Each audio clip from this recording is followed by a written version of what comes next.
Knew the great one, it was said that his second 50 meters was the fastest the world has ever seen, and so we understand a strong finish. Ladies and gentlemen, speaking of a finish, all of us athletes stand on the shoulders of this great one. I'm very pleased to introduce and to invite to the podium none other than Chris Fireman Brown to bring tribute. Chris Brown. Good night, everyone. Good night, everyone. We're supposed to be celebrating Mr. Robinson, not, shutting it down. I mean, let's celebrate him. This is a sending away party, so let's get ready to celebrate him and send him off in grand style. Y'all with me? I think y'all with me. Y'all with me? That's what I'm talking about. It's a great privilege to be here tonight. Protocol has already been established.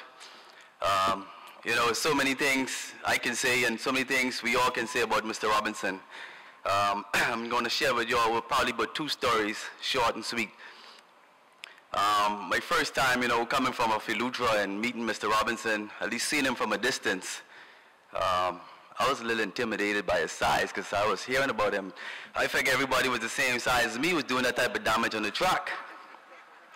So when I got up in the Capitol and I came to the stadium and I saw him out to the stadium, I was like, man, that's a giant over there, So I went over and stand next to him and just was sitting and standing and just standing next to him, praying that he say something to me, knowing that I should have been the one saying something to him.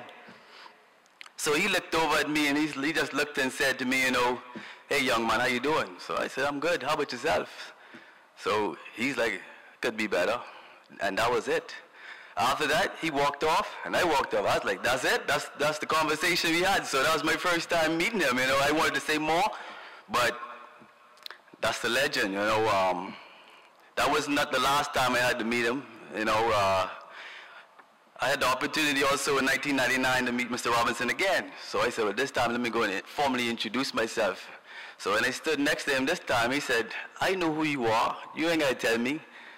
So I said, well, Mr. Robinson, it's a pleasure to meet you and a pleasure to be here and stand next to you tonight. He said, no, it's a pleasure for me to be here standing next to you. I said, but you're the legend, He said, well, somebody got to continue on the legacy.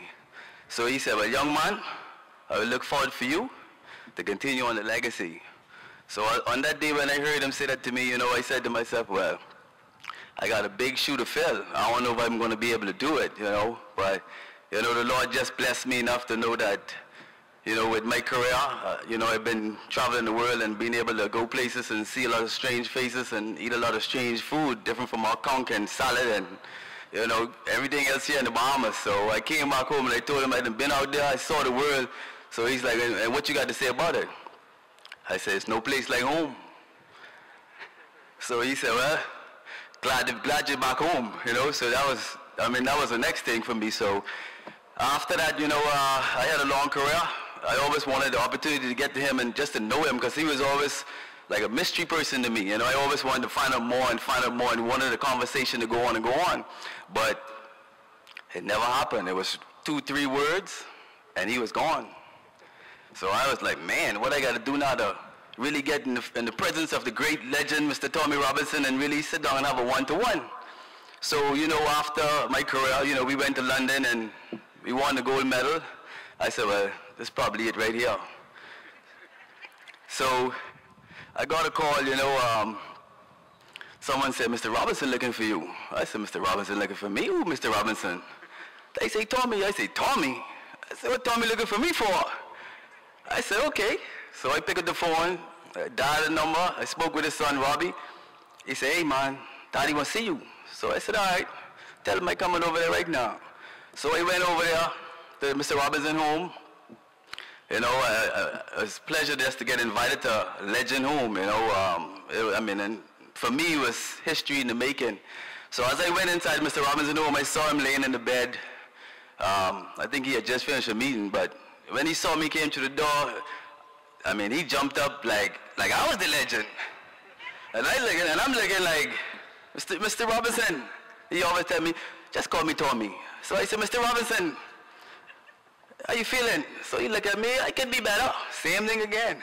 So I said, well, this time now I got to for myself because ain't nobody going to disturb our conversation. So we sat and we talk and we laugh, you know, and we joke around. And he told his son, Robbie, go in the room and go get my clothes, boy. So I looked at him and I was like, what you mean? You already got your clothes on? You know, he wanted to go and put on his Bahamas uniform and put the medal on and take a picture with the medal. And I'm looking like, wow. You know, it was a pleasure for me just to be there for him to say, well, he got this gold on his neck, but it was, you know, for him it was a pleasure to wear it, but it was more pleasure for me just to be in the presence of Mr. Robinson. So, you know, we shared stories, we laugh, and, you know,